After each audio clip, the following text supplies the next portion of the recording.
En definitiva, dice que la solución queda liberada de la decisión de las partes y a la confluencia de las voluntades. Es decir, si se llega a un acuerdo, ¿no? Acá no interviene un juez en la conciliación, son las partes las que intervienen, se sientan a conversar con el conciliador, ¿no? ¿No es cierto? El conciliador no necesariamente tiene que ser un abogado, el conciliador puede ser cualquier persona, ¿no es cierto?, que haya seguido esa capacitación de conciliación, cualquier profesional, ¿no? Entonces se convierte en conciliador y puede sacar su centro de conciliación. Entonces, él es como un intermediario, ¿no es cierto?, que trata de solucionar, ¿no es cierto?, tanto los problemas de un lado y del otro lado, antes de que se vaya al juez, a la etapa, ¿no?, una etapa mucho más alta. ¿Qué nos dice? ¿Qué más nos dice? En el artículo 45, en este artículo número 45 de la legislación peruana referente a trabajo, ¿no es cierto?, nos indica lo siguiente. Dice, la facultad a las partes a promover o proponer una fórmula de conciliación. Faculta a las partes. ¿Quiénes son las partes? Vuelvo a repetir, en este caso, como estamos viendo, ¿no es cierto?, eh, aspectos laborales se refiere tanto a los empleadores como a los trabajadores. Tanto los empleadores como los trabajadores tienen la facultad de promover o proponer, ¿listo?, una fórmula, ¿cierto? La fórmula es una solución, ¿no? Una fórmula, una solución al problema, pues, ¿no es cierto? Una fórmula de conciliación, una solución, ¿no? Para poder ponerse en acuerdo, conciliar, viene de conciliere, ¿no? Es un término italiano, ¿no? Conciliere, ¿no? ¿Te acuerdan de las películas de los mafiosos? Los mafiosos tienen concilieres. Los concilieres aconsejan, ¿no? Su función es aconsejar. Muy bien. Más no al juez, quien en la audiencia conciliatoria invita a las partes a conciliar el conflicto, ¿no? Listo. Entonces, estas proposiciones vienen por las partes, no por el juez. El juez invita primero a conciliar, antes que se vayan a un juicio, que concilien el conflicto. Y dice, a ver, muchachos, ¿no es cierto? Van a sentarse a conversar, amablemente, ¿no es cierto?, con todo el rigor, pues, por ejemplo, de lo que tiene que tener una conversación, ¿no es cierto?, del tema, ¿listo?, sin pasarse ni uno ni el otro, propongan soluciones, pónganse de acuerdo, eso es conciliar el conflicto, ¿listo?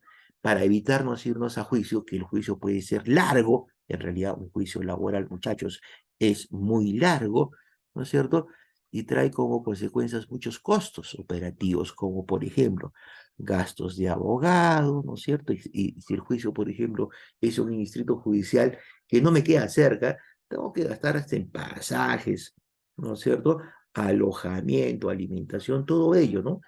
Va aumentando el costo de mi juicio. De ello podemos decir que la conciliación ha sido regulada propiamente como es considerada tradicionalmente dicha institución, sin confundirse con la mediación. Ya está, eso no es importante. Se debe hacer presente que la fórmula conciliatoria puede ser propuesta en cualquiera de los tres momentos. ¿Cuándo se promueve la conciliación? Ese acuerdo que tenemos que tener, ¿no?, entre las dos partes, entre la parte del trabajador y la parte del empleador. Después de la audiencia con el juez que lo propone, ¿no?, esa audiencia única. Después también en cualquier estado del proceso, ¿no? Si yo llego a juicio, puedo proponer, pues, por ejemplo, ¿no es cierto?, ir a una conciliación y se termine el juicio, ¿no? Antes de la sentencia, ¿no?, antes que se sentencie el juez, también puedo conciliar con la parte, decirle al juez, señor juez, hemos conciliado con la parte, entonces no hay necesidad de que usted sentencie ni a favor de uno ni a favor de otro, ¿no? O a favor de uno o en contra de otro, ¿no es cierto? Esa es la conclusión del proceso. Pero también esa conclusión del proceso, miren, no solamente se da a través de la conciliación, también se da a través del desistimiento. ¿Qué cosa es el desistimiento? Es una institución del derecho procesal, es una fórmula del derecho procesal, el desistimiento, ¿no? En virtud en que la parte del proceso expresa al juez su determinación de no proseguir, ¿cierto? Entonces, es la parte en la cual se expresa al juez su determinación de no proseguir con el caso, ¿no? Ya que no tiene lugar. Por ejemplo, desistir significa una de las partes desiste, ¿no es cierto? Puede ser el trabajador, puede ser el empleador, por considerar, por ejemplo, ¿no es cierto?, que no tiene objeto seguir en un proceso judicial, ¿no? ¿Por qué? Porque de repente puede ser, ¿no es cierto?, de que de acuerdo a cómo vaya siguiendo el proceso judicial, ¿no es cierto?, eminentemente puede ser que yo pierda, ¿no es cierto? Que el empleador pierda o el trabajador pierda. Entonces, desisto, ¿ya? ¿Para qué voy a gastar, no es cierto? ¿Listo? Segundo, desistimiento. No, el desistimiento también puede ser, ¿por qué? Porque ya he llegado a un acuerdo con el empleador, ¿no? También puedo desistir. Entonces, una de las partes desiste, ¿eh? Una de las partes desiste. Puede ser el empleador o puede ser el trabajador. Igualito. Según el artículo 46 de esta legislación peruana de trabajo, el desistimiento puede ser, ¿cómo puede ser el desistimiento? En el proceso, ¿no es cierto? En el proceso del juicio, ¿listo? Mientras está dando el juicio, una de las partes puede decir, ya yo no quiero, ¿no es cierto?, tener, ¿no es cierto?, un problema con este trabajador o el trabajador con la empresa. Desisto, ¿ya? Me retiro del proceso. En el acto procesal, ¿qué cosa es el acto procesal? ¿No es cierto? Cuando, por ejemplo, a ver, el acto procesal es cuando, el acto procesal es cuando se está, por ejemplo, cuando se va a las audiencias, ¿no? Son los actos procesales, cuando se asiste, ¿no? Esos son actos procesales. Entonces, yo asisto a una audiencia y en plena audiencia digo, me desisto. Ya no quiero tener problemas, ya no quiero, no voy a seguir con este proceso judicial. Y de la pretensión, ¿no es cierto? De la pretensión significa, a ver, yo cuando argumento, ¿no es cierto?, mis fundamentos, ¿no es cierto?, del por qué debe el juicio salir a mi favor, que puede ser tanto empleador como trabajador, ¿no es cierto? Eso se llama pretensión, ¿listo? Entonces, cuando me toca y me dice, a ver, exponga su pretensión, me dice el juez, ¿no es cierto? Entonces, mientras estoy exponiendo la pretensión, en ese mismo momento también puedo desistir, ¿no? Tanto el empleador como el trabajador, ¿no? Una de las partes. Eso se llama desistimiento, ¿no? Y se puede hacer en estos tres momentos. Muy bien. La otra, donde concluye el proceso laboral, muchachos, es la sentencia. ¿Listo? ¿Qué cosa es la sentencia? Es cuando el juez ya dio, pues, ¿no es cierto? A ver, ya dio, por ejemplo, su veredicto, ¿no es cierto? El juez da el veredicto, ¿no es cierto? El juez tiene que dar la razón a uno, ¿no? Normalmente, o es al empleador o es al trabajador. Entonces, ¿qué nos dice la sentencia? En el proceso laboral se encuentra expedito para sentenciar ¿cuándo? Cuando ya está expedito, ya cuando se puede sentenciar. Cuando ya ha concluido la actuación de todos los medios probatorios admitidos y actos de investigación ordenados por el juez. ¿Qué significa? Han visto todos los documentos que han presentado, tanto las dos partes, trabajador como empleador. Entonces, con esos documentos, con esos medios probatorios que se recaudan, ¿no es cierto?, que normalmente se recauda, el juez les da una mirada, los lee, ¿no? Y eso sirve para que el juez se forme una idea de lo que realmente ha pasado y quién puede tener la razón, ¿de acuerdo? Entonces puede emitir la sentencia con esos argumentos. Después, y ahí se acaba el proceso laboral, ¿no? El juicio laboral. La cuestión debatida, sea de puro derecho o siendo de hecho, no haya necesidad de actuar medio probatorio alguno en la prueba de la audiencia. A ver, vamos a ver, ¿qué nos quiere decir esto? La cuestión debatida, sea de puro derecho o siendo de hecho, no haya necesidad de actuar medios probatorios. Por ejemplo, ¿no? ¿Cuándo se puede dar la sentencia? Cuando evidentemente alguno de los dos esté incumpliendo alguna norma laboral. Entonces ahí no hay necesidad de presentar medios probatorios, ¿no es cierto? Solamente uno, no todos, uno donde justifique, ¿no es cierto?, que alguna de las partes, que puede ser el empleador o el trabajador, haya cometido, ¿no es cierto?, o haya resquebrajado, ¿no es cierto?, el derecho laboral. Entonces ya está listo para la conclusión, ¿no es cierto?, para que dé la sentencia el juez. A ver, saneado el proceso, la rebeldía del demandado produzca convicción al juez respecto de los hechos y pretensiones contenidas de la demanda. ¿Qué significa? Cuando dice saneado el proceso, significa cuando ya está todo, a ver, cuando ya se han dado todos pues, los argumentos, ¿no es cierto? Y se comunica, ¿no es cierto? El juez comunica a las partes, que puede ser empleador o trabajador, ¿no es cierto? Que vengan pe para la sentencia, ¿no es cierto? Pero ¿qué pasa? Una de las partes que puede ser el empleador o el trabajador no asiste, eso se llama rebeldía, ¿listo? Al no asistir a una audiencia se denomina rebeldía. Entonces, eso le da al juez, ¿no es cierto? También, ¿no? Fundamento para emitir una sentencia respecto a los hechos y pretensiones normalmente cometidos por el demandado, ¿no? ¿Listo? Punto, se acabó el asunto. El que no asiste se supone por algo, pues no asiste, ¿no? Debe estar, no debe estar dentro de la razón. Ahora, miren, la cuarta, la cuarta para que se produzca una sentencia. La sentencia es, ¿no es cierto? Básicamente, ¿no es cierto? La decisión del juez.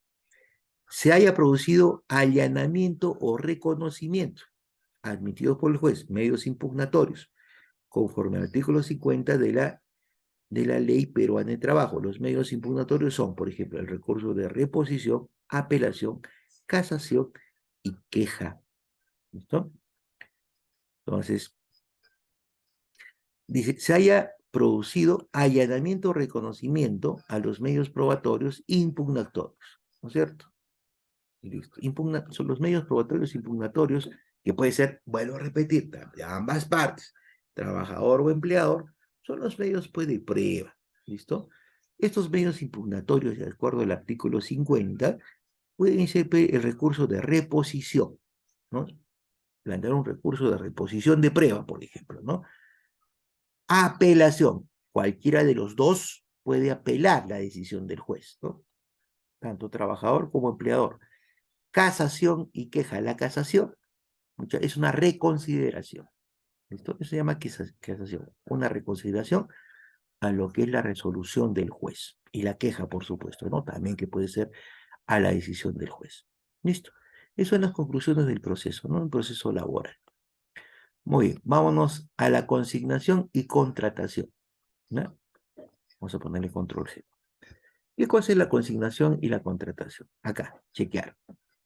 La consignación de una obligación exigible no requiere que el deudor efectúe previamente su ofrecimiento de pago, ni que solicitado autorización del juez para hacerlo. Entonces, ¿qué cosa es la consignación? Es cuando el juez, por ejemplo, emite y le dice, hoy tienes que pagar, tu empleador tienes que pagar, eso es consignación.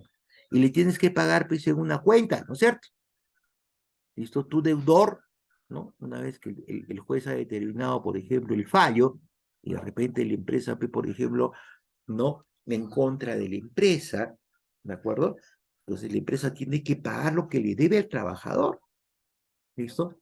Pero la empresa no quiere saber pues nada con el trabajador, entonces le tiene que aperturar una cuenta en el Banco de la Nación y depositarle ahí, ¿no es cierto? Lo que el juez ha determinado, eso se llama consignación, ¿listo? ¿Listo? Muy bien. ¿Qué pasa con el acreedor? En este caso puede ser el trabajador, ¿no? El acreedor puede contradecir el efecto cancelatorio de la consignación en el plazo de 3 días notificado, ¿cierto? No, el acreedor viene a ser la empresa, ¿no? En este caso, a ver, el deudor, ¿no? El deudor es, a ver, el deudor en este caso vendría a ser deudor, ¿no? Acreedor, ahí está bien.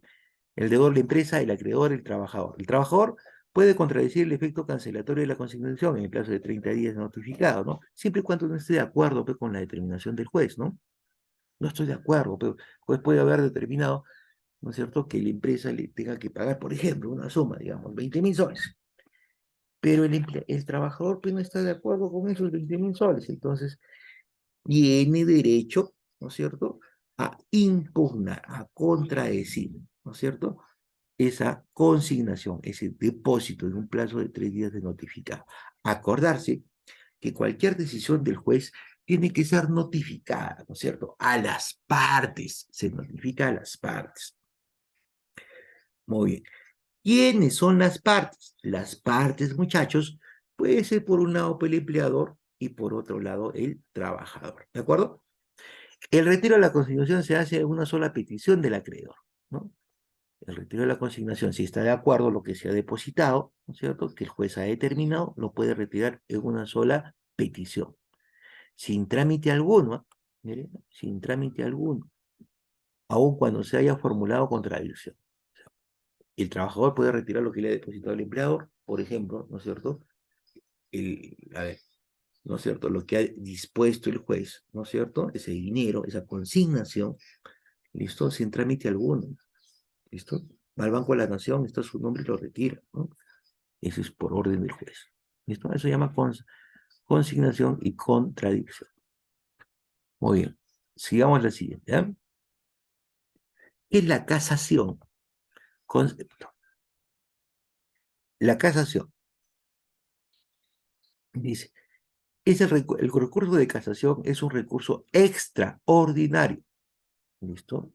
El recurso de casación es un recurso extraordinario. La ley procesal trabajo, de trabajo recién la contempla por primera vez en el ámbito laboral. El recurso de casación tiene dos fines esenciales, ¿eh? El recurso de casación. ¿Cuáles son los fines? La correcta aplicación e interpretación de las normas materiales de derecho laboral, previsional y de seguridad social. Y el segundo fin es la unificación de la jurisprudencia laboral nacional por la Corte Suprema de Justicia de la República. Muy bien, vamos a explicar. La casación es un recurso extraordinario que se utiliza, ¿no es cierto?, se utiliza en los procesos, ¿no es cierto?, legales, Ronald, a ver, en los procesos, ¿no es cierto?, a ver, en los procesos en los cuales vincula ambas partes literales, ¿no?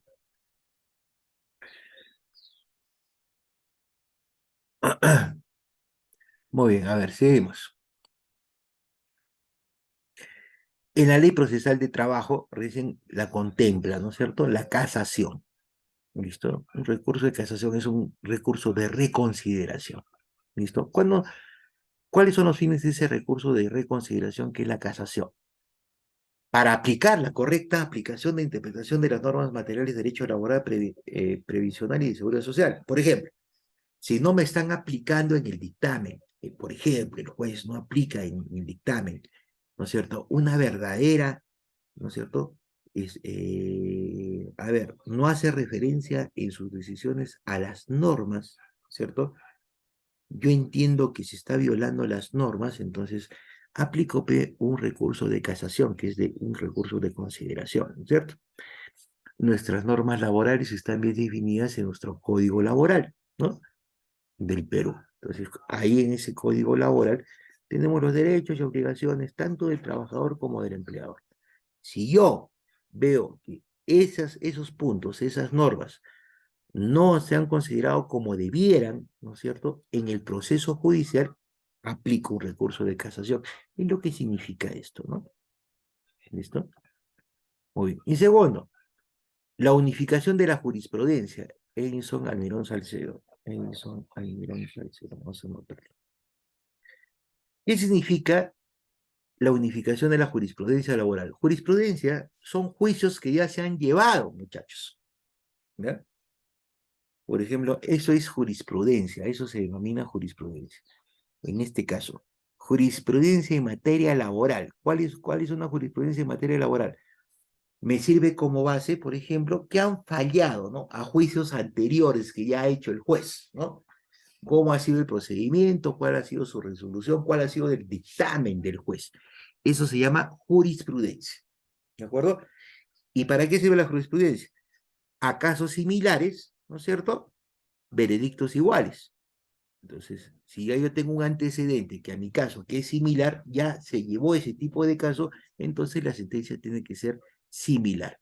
Para eso nos sirve la jurisprudencia, ¿de acuerdo? Y básicamente también para efecto de la presentación de recurso de casación o de reconsideración, pues, ¿no es cierto? Si un caso similar, entonces se detectó, como yo lo estoy detectando en mi juicio, que no se contempló bien el derecho laboral o el derecho previsional o el derecho a la seguridad social, ¿no es cierto? Entonces yo puedo aplicar un producto de casación, ¿no es cierto? Mencionando la jurisprudencia, los casos que ya se han desarrollado con anterioridad, ¿listo? Que son similares al mío, ¿no es cierto? Y que los tiene que aplicarse, ¿no es cierto? ¿No? Entonces, acá se aplica lo siguiente, puedo repetir. A sentencias similares pasadas, ¿no es cierto? También me toca pues la misma sentencia, las mismas consideraciones, ¿de acuerdo? Muy bien, acá le vamos a poner control G. Eso es casación. Estamos yendo un poco más, son términos más técnicos, ¿no es cierto? Pero bueno, tenemos que hacerlo. La casación y procedencia. Ya hemos visto la casación, ahora vamos a ver la procedencia. ¿Qué nos dice la procedencia? Este recurso procede únicamente en los siguientes supuestos, ¿no? La procedencia. Sentencias expedidas en revisión por las salas laborales o mixtas de las Cortes Superiores de Justicia que resuelven conflicto jurídico planteado entre las partes. Esa es la procedencia, ¿no? Sentencias expedidas en revisión de las salas laborales o mixtas de las Cortes Superiores de Justicia que resuelvan el conflicto jurídico planteado por las partes. Si la pretensión es de naturaleza económica y esta expresada en dinero, solo procederá si dicha cuantía supera las 100 unidades referenciales procesales, ¿no? Las unidades referenciales procesales son como las UIT, pero para efectos legales, ¿no? ¿No es cierto? ¿De acuerdo? Esas son las unidades referenciales procesales. Nacen de la UIT, es la mitad de la UIT, muchachos. Una unidad referencial, ¿no es cierto? Procesal es la mitad de una UIT. ¿Listo? Si nuestra UIT está a 4.600 este año, entonces una unidad referencial procesal debe estar de 2.300 soles, ¿no es cierto? La mitad. ¿Listo? Si el recurso es interpuesto por el demandante, y como lo establece la sentencia recurrida, si lo interpone el demandado, ¿no es cierto? Muy bien. El recurso de casación en materia laboral es gratuito, es cierto, o sea, nadie puede cobrar, o sea, no se cobra el proceso el recurso de casación. Vuelvo a repetir, el recurso de casación es un recurso de reconsideración, ¿no? No se cobra. Cuando es interpuesto por el trabajador o ex trabajador, los trabajadores están exonerados en el pago de derechos de la casación. Los trabajadores y los ex trabajadores. El trabajador es el que continúa trabajando en la empresa y el ex trabajador es aquel que ha roto el vínculo laboral por algún motivo, ¿no es cierto? Listo. Cuando es interpuesto por el empleador, es aplicable la tasa determinada en los procesos civiles, ¿no? El empleador sí tiene que pagar el derecho. Si el recurso de casación lo presenta el empleador, tiene que pagar. Si lo presenta el trabajador o ex trabajador, no paga ningún recurso. Para ellos es gratuito. No olvidarse, vuelvo a repetir por milésima vez. El recurso de casación es un recurso de reconsideración. Entonces vamos acá, ¿ah? Vamos a ir anotando y vamos a ir pintando. Procedencia, vuelvo a repetir. El recurso de procedencia únicamente, ¿no?, se da en los siguientes supuestos. A ver, vamos acá, esto lo vamos a poner en los siguientes supuestos. Primero supuesto. Sentencia, ¿cuándo se da un recurso de procedencia? Sentencias expedidas en revisión por las salas laborales o mixtas de las Cortes Superiores de Justicia que resuelvan el conflicto jurídico planteado por las partes. Ese es procedencia. No, procedencia es cuando su mismo nombre lo dice, ¿no? A ver, ese recurso que he presentado, ¿no es cierto? Ese recurso de consideración, de casación, ¿es procedente o no es procedente? ¿Es aprobado o no es aprobado? Eso significa procedencia, ¿de acuerdo?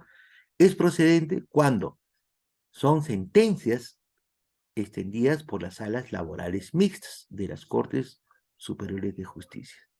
¿Listo?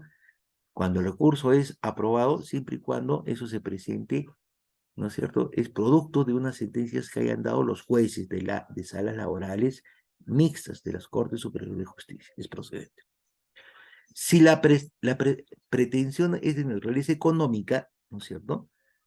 Esta debe estar expresada en dinero, solo procederá si dicha cuantía supera las 100 unidades referenciales. No puede pasar sobre eso, ¿no es cierto?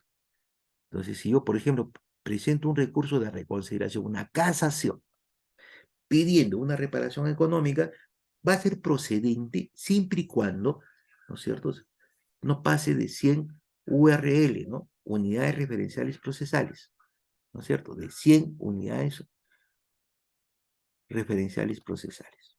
Y se procede, ¿no? Y por último acá, el recurso de casación o de reconsideración en materia laboral es gratuito. ¿Para quiénes es gratuito ese recurso? Para los trabajadores y ex trabajadores. ¿Listo? Para ellos es gratuito. Para los trabajadores y los ex trabajadores. Pero, ¿qué pasa con los empleadores? Los empleadores tienen que pagar. ¿Listo? El derecho para poner un recurso de casación. Acá nos dice, ¿no? Cuando es interpuesto por el empleador sí paga. En cambio, para el trabajador es totalmente gratuito. Eso dice la norma, ¿no? Listo. A ver, casación, causales, ¿no? Las causales de la casación. Acá vamos a determinar las causales de la casación. ¿Cuáles son las causales? ¿Cuáles son las causas? Causales vienen del término causa, para determinar el recurso de casación. ¿Listo? ¿Por qué causas puedo interponer, presentar? Interponer es presentar un recurso de casación. Entonces, la aplicación a ver, por estos motivos, la aplicación indebida de una norma de derecho material, la interpretación errónea de una norma de derecho material, la inaplicación de una norma de derecho material. Listo. La contradicción con otras resoluciones expedidas por la Corte Suprema de Justicia o las Cortes Superiores. Por la contradicción, ¿no? Entre resoluciones expedidas entre la Corte Suprema de Justicia y la Corte y las otras Cortes Superiores, pronunciadas en estos casos objetivamente similares, siempre que dicha contradicción esté conferida a una de las causales anteriores. Ya, entonces, miren, ¿cuáles son las causales para presentar el recurso de casación? Esto la puedo unir en una. La aplicación indebida de una norma de derecho material. Cuando indebidamente no corresponde aplicar, ¿no es cierto?, la decisión del juez ha sido sustentada, ¿no es cierto?, indebidamente por una norma que está contenida en el derecho laboral, ¿no es cierto? Indebidamente. O también, cuando la interpretación es errónea, ¿no es cierto? Las leyes se interpretan. De repente hay una ley que, por ejemplo, el juez le ha interpretado mal, ¿no es cierto? Y me ha dado un veredicto. Entonces, en la interpretación errónea, también se presenta un recurso de casación, ¿no? Un recurso de reconsideración. La inaplicación de una norma de derecho material. No es aplicable, bueno, inaplicación significa no aplicable una norma de derecho material, una norma de derecho laboral. Ahora, la contradicción, acá vamos a marcarla, ¿listo?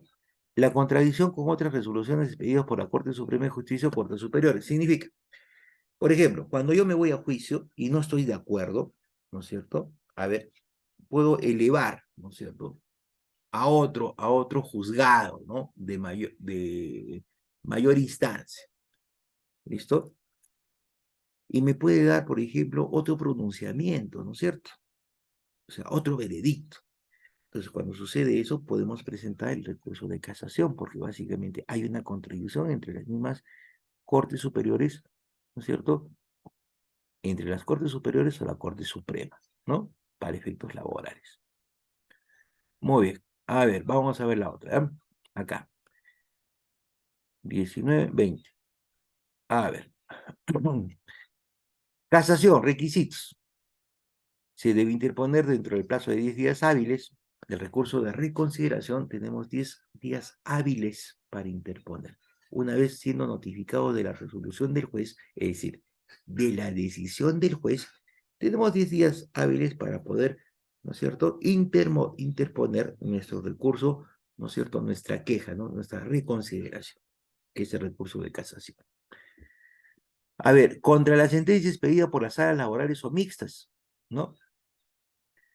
y que su pretensión supera las 100 unidades, y hemos visto, o sea, cuando yo pido, por ejemplo, ¿no es cierto?, una retribución económica como trabajador, no puede ser mayor que 100 UIT, 100 URP, ¿no? Unidades referenciales procesales, ¿no? Ya les he dicho que eso es, básicamente, está en relación a la UIT, es la mitad de la UIT, ¿no es cierto?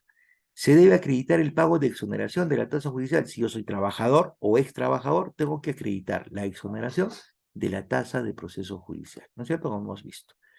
Y por último, se debe precisar las causales descritas en el artículo 56 de la ley, ¿no es cierto?, peruana de trabajo. Ya está. Eso es. Vamos a la 21. A ver, control G. Solución extrajudiciales de las controversias jurídicas. Hemos visto, vemos la conciliación, el arbitraje, ¿no? Otra vez. De la conciliación, el Estado promueve la conciliación, sea privada o administrativa, ¿no es cierto? He dicho, hay varios conciliadores, ¿no? Hay varios conciliadores. No necesariamente tienen que ser abogados para ser conciliadora. Se sigue un procedimiento, ¿no? Un entrenamiento. Ese entrenamiento, ¿no es cierto?, nos entrena para ser conciliadores.